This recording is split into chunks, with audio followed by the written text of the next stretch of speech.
بسم اللہ الرحمن الرحیم۔ السلام علیکم ورحمۃ اللہ وبرکاتہ۔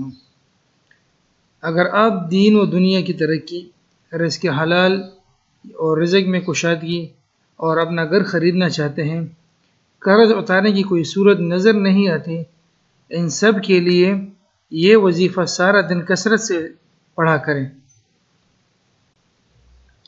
ترمذی شریف میں حضرت علی رضی اللہ تعالیٰ عنہ کے بارے میں آتا ہے کہ ایک مکاتب غلام ان کے پاس آیا اور کہنے لگا، میں اپنے مال کتابت دینے سے عاجز آ گیا ہوں، میری کچھ مدد کرے۔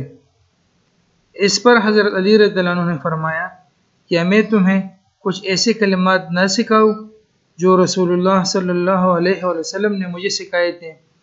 اگر تمہارے اوپر پہاڑ کے برابر بھی قرض ہوگا تو اللہ تعالیٰ تمہاری طرف سے اس کی ادائیگی کے اسباب مہیا کر دے گا۔ یوں کہا کرو، اللہم اکفنی بحلالک عن حرامک واغننی بفضلک عمن سواک۔ ترجمہ اس کا یہ ہے، اے اللہ مجھے حلال رزق عطا فرما کر حرام سے بچا اور اپنے فضل و کرم سے اپنے سوا غیروں سے بے نیاز کر دیں۔ اللہ رب العزت ہم سب کو اپنے قرضوں کی ادائیگی میں آسانی عطا فرمائے۔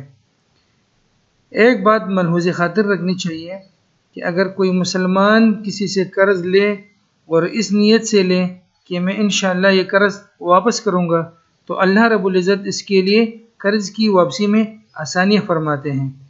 اللہ رب العزت ہم سب کو قرض کی ادائیگیوں میں آسانی عطا فرمائے۔